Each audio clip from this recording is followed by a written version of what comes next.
Ceci est un avertissement ferme et une ligne rouge pour les criminels qui ont attaqué une partie des infrastructures de carburant et d'énergie de l'Iran dans le sud du pays. En conséquence de cette action, les infrastructures de carburant, d'énergie et de gaz du lieu d'origine de l'attaque seront incendiées et réduites en cendres. À la première occasion, nous déclarons à l'armée lâche et agressive des criminels américains, ainsi qu'au régime sioniste sauvage et assassin d'enfants, que vous serez obligés de jeter vos soldats à la mer et de perdre toute votre dignité. Le coup de vos commandants et soldats est sous les bottes des combattants de l'islam. Dans la confusion stratégique que vous affrontez, la réalité du champ de bataille est claire. Pensez aux événements extraordinaires. Vous êtes venus avec un scénario de victoire, mais maintenant vous cherchez, dans des salles de guerre souterraines et secrètes, un moyen d'assurer votre propre survie.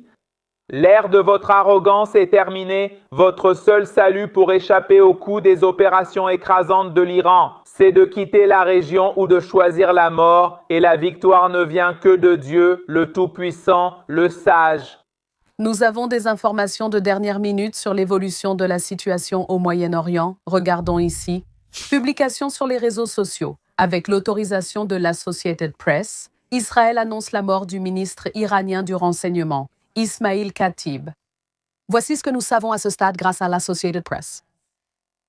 Ils disent ce qui suit. Le ministre de la Défense israélien, Israel Katz, a fait l'annonce ce mercredi, c'est-à-dire plus tôt aujourd'hui, et en fait, il y a seulement quelques minutes. L'assassinat de Khatib survient après la mort de hauts responsables de la sécurité iranienne, Ali Larenjani, ainsi que du chef de la garde révolutionnaire paramilitaire, toute la force volontaire, Basiji.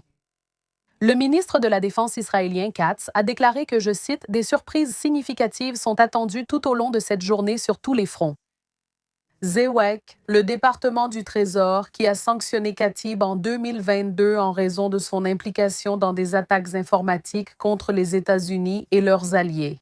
Il a indiqué son année de naissance comme étant 1960 ou 1961. Il a dit que Khatib est né dans la province du sud de l'Iran et que Khatib, je cite, « dirige plusieurs réseaux d'agents de menaces cybernétiques impliqués dans l'espionnage informatique et des attaques de ransomware. » En soutien aux objectifs politiques de l'Iran, encore une fois, selon le département du Trésor a lancé une nouvelle série de sanctions. Le ministère du Renseignement iranien, l'un des principaux services de sécurité iraniens, est responsable de graves violations des droits de l'homme. Il y a beaucoup à aborder. Ce mercredi, pour poursuivre la conversation, nous aurons maintenant la participation de Jonathan Sayeh. Il est analyste de recherche pour le programme Iran à la Fondation pour la défense des démocraties. Bonjour Jonathan. Bonjour, ravi d'être avec vous. Merci de participer. Cette nouvelle de dernière minute a été annoncée il y a quelques minutes. J'aimerais que vous expliquiez à nos téléspectateurs l'impact de cet assassinat en particulier. Et ensuite, nous parlerons d'autres hauts responsables iraniens qui ont été tués au cours des dernières 24 heures. Mais commençons par ce cas, l'assassinat du ministre iranien du renseignement. C'est sans aucun doute une avancée très significative. Nous devons analyser cette vague d'assassinats en différentes phases. Les premières étapes ont été dirigées vers la structure principale de commandement, en particulier vers le personnel militaire.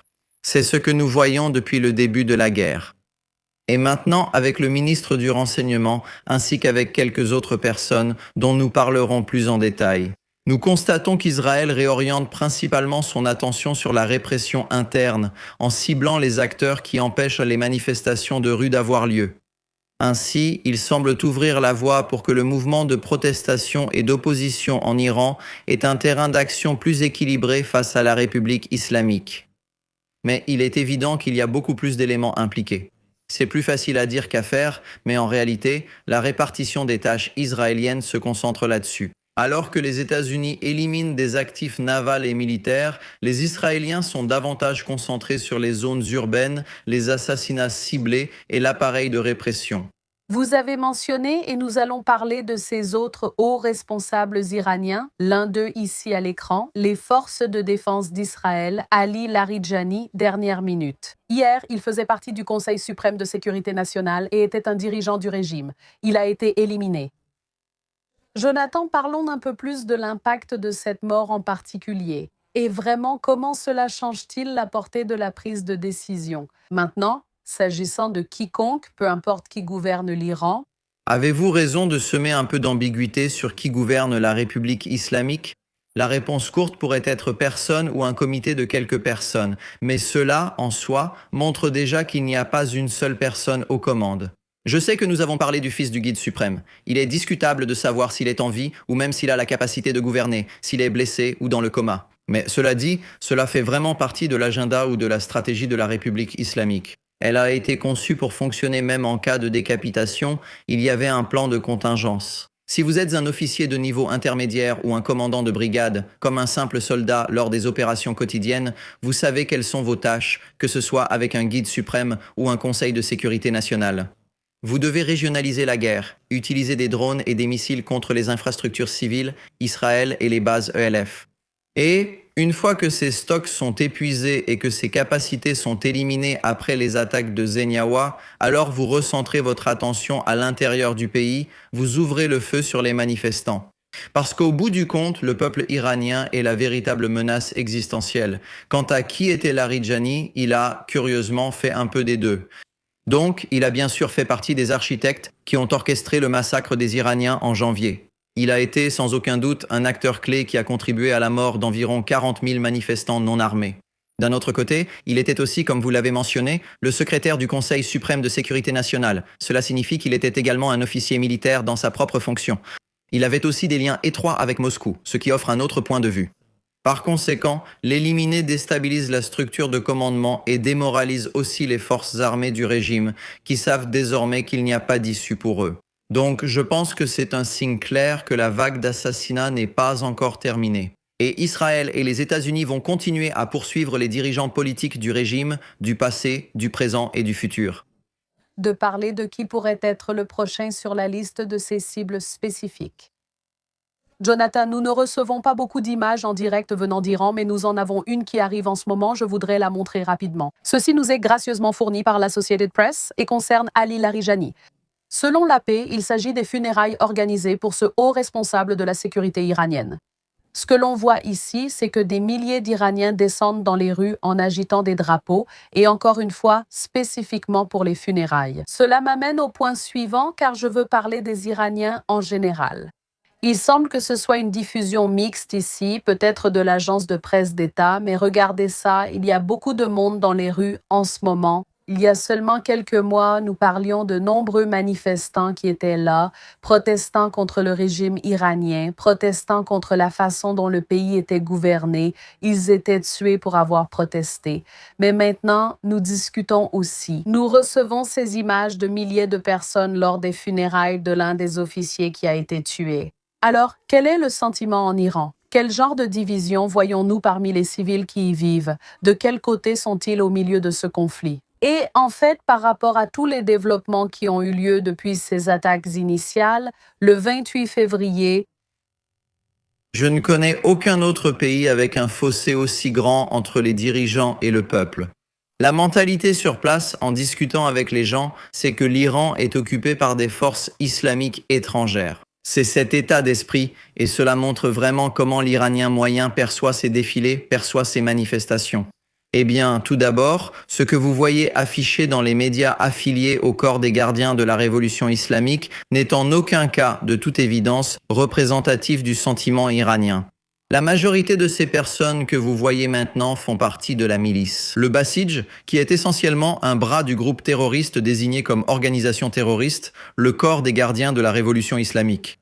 Et, ayant grandi à Téhéran, je me souviens que lors de tout grand événement, il faisait vraiment venir des gens d'autres régions du pays en bus. Donc, si par exemple des funérailles ont lieu à Téhéran, les personnes que vous voyez, la plupart d'entre elles, en réalité, ne viennent pas de cette région. Ils sont transportés parce qu'ils savent qu'ils n'ont pas une base de soutien suffisante et qu'ils veulent te faire une démonstration de force. Du point de vue des relations publiques, il est important de garder cela à l'esprit. Ce que vous voyez ne reflète pas ce qui se passe réellement ici.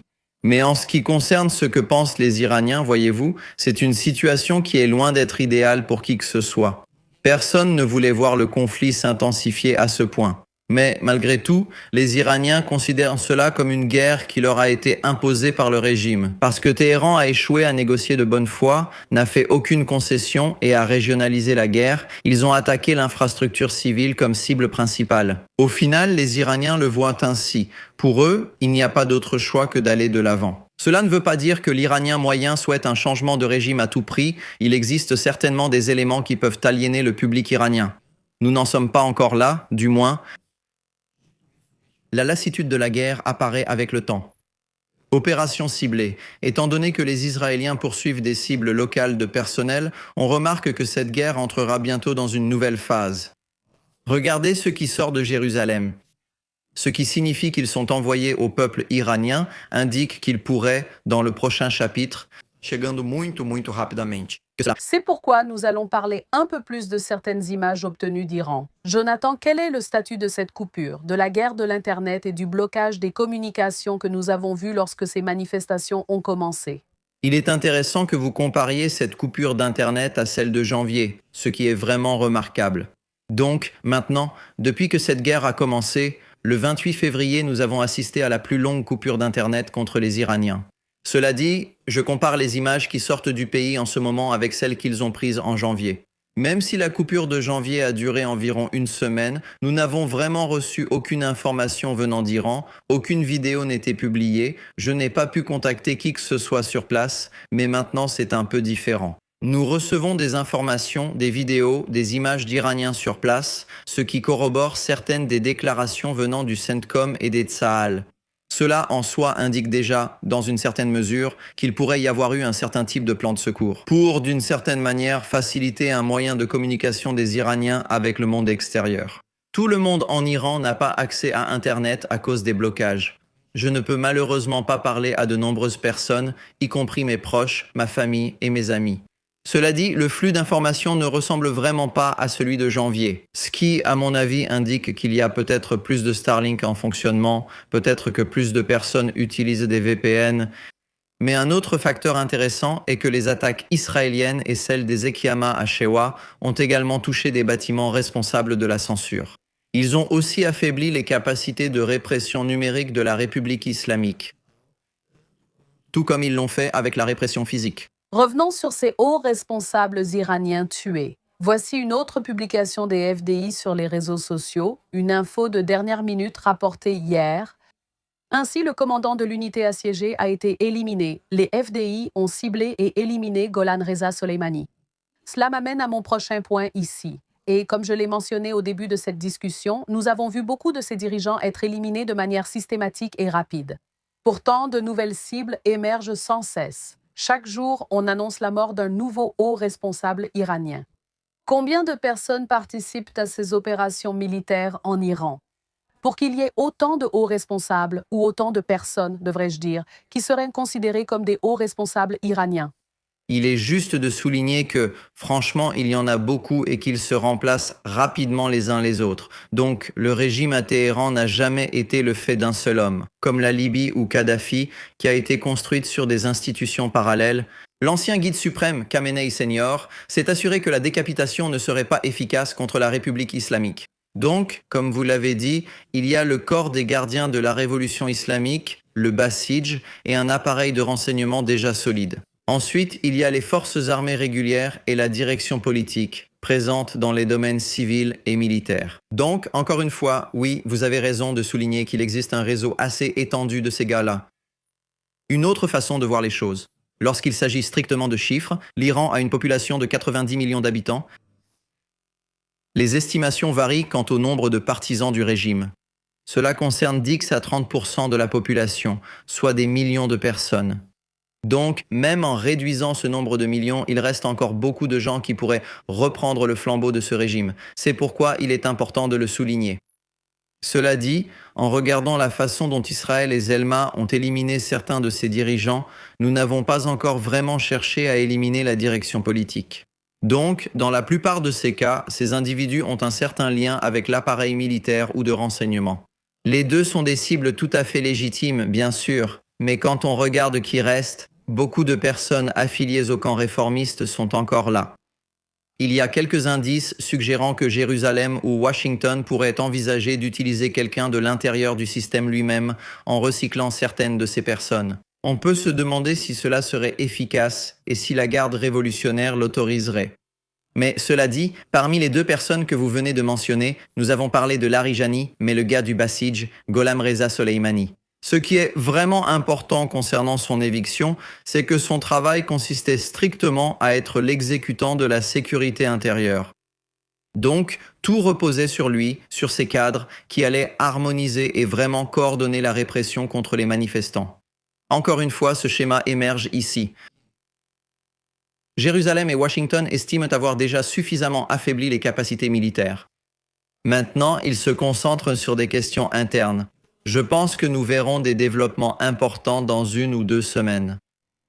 Je pose cette prochaine question à l'une des spécialistes et à l'une des journalistes que nous avons eus hier, qui suit cela de près. Nous avions, ou j'avais vu certains rapports indiquant qu'il y avait peut-être des discussions en cours entre peut-être des responsables des États-Unis et des responsables iraniens. Pour que vous vous asseyez, discutiez de la situation ici et trouviez une solution pour avancer. Avez-vous entendu dire que cela pourrait être une possibilité? Et aussi du côté iranien, qui les représenterait? Tout type de négociation, non seulement avec les États-Unis, mais aussi possiblement avec d'autres nations de la région, d'autres pays occidentaux, qui dirigeraient cet effort? Nous avons évoqué que la direction politique reste intacte, y compris le ministre des Affaires étrangères, auteur de nombreuses initiatives. Il n'a pas l'autorité pour parler au nom du régime dans son ensemble et doit recevoir des instructions, comme vous l'avez dit. Donc, tout se résume à savoir qui orchestre réellement cela, et c'est en partie la raison pour laquelle je pense que Téhéran hésite vraiment à s'engager sérieusement dans la diplomatie. C'est parce qu'ils n'ont même pas eu le temps de s'asseoir et de discuter de ce qu'ils aimeraient envisager. Ils cherchent à mettre fin au conflit. Quelles concessions offriront-ils? Ils estiment avoir un atout. Donc, ils n'ont vraiment pas eu la chance d'élaborer une stratégie et d'évaluer ce que Washington pourrait vouloir, ce qu'Israël pourrait vouloir. Ou même si les Européens ont leur mot à dire là-dedans. Cela dit, même en temps de paix, ils ne négocient jamais de bonne foi avec le gouvernement Biden. Avant le mouvement Femmes, Vie et Liberté de 2022, ils suivaient une direction, mais cela n'a mené nulle part de manière vraiment significative. Qu'il y ait eu pression maximale, conciliation maximale, guerre ou opération marteau de minuit, aucun changement de comportement n'a été observé. Nous n'avons pas vu Téhéran changer sa posture, donc plus ils se sentent isolés, plus ils deviennent paranoïaques. Et pour la République islamique, et c'est le plus important ici, faire une concession équivaut à de la faiblesse. Plus ils deviennent fragiles, moins il est probable qu'ils montrent qualquer signal de compromisso. Cela envoie le mauvais message à leurs forces armées, en plus de démoraliser leur population et leur base de soutien, tant à l'intérieur de l'Iran qu'au niveau régional. Donc en ce moment, je ne vois pas sur quoi ils pourraient négocier. Parfois, ils négocient juste pour négocier, simplement pour projeter une image de calme. Je doute que Washington accepte cette offre, étant donné que nous avons lancé une offensive aussi vaste contre leurs officiers. Qui sait qui sera le prochain? Il est illogique de rechercher la diplomatie avec un régime contre lequel nous sommes en guerre et dont nous éliminons les dirigeants. Je précise qu'il s'agit d'une image en direct de Beyrouth, au Liban. Nous n'avons pas de diffusion en direct de Téhéran ou d'autres villes en Iran. Bien sûr, ici à Beyrouth, ces derniers jours ont été mouvementés avec les opérations d'Israël. Jonathan, tout change si rapidement, si vite ici, étant donné toute cette situation. Si vous deviez faire une dernière remarque à nos téléspectateurs, surtout alors que nous regardons vers les 12-24 prochaines heures en fait, à quoi devrions-nous faire attention? Nous avons évoqué une nouvelle phase de leur part, ciblant la répression interne et aussi le personnel, ainsi que l'appareil armé de la République islamique. En parlant de toutes ces différentes institutions parallèles, nous parlons encore de dizaines de milliers, voire de 100 000 ou plus de ces membres qui restent. Même en estimant généreusement à 10 000 le nombre de personnes éliminées, ce n'est pas si significatif. Cela ne signifie donc pas que le corps principal a disparu. Je pense que nous surveillons tout signe de désertion, comme leur désobéissance aux ordres. Nous avons reçu des informations du Mossad menaçant ses commandants. Si vous ne rejoignez pas le mouvement, nous vous éliminerons, vous et votre groupe. Donc, je pense que dans les prochains jours, je vais observer si Israël va se concentrer davantage sur le ciblage hyperlocal des escadrons et des unités. Ou s'ils vont changer de stratégie pour obtenir des défections de ces personnes, je pense que toute information d'un informateur serait cruciale. Mais, encore une fois, je pense que c'est la phase la plus sensible de la guerre depuis le 28 février. Jonathan Sayé, analyste de recherche du programme Iran à la Fondation pour la défense des démocraties. Comme toujours, nous vous remercions pour votre temps. Écoutez, Merci pour l'invitation. bien sûr,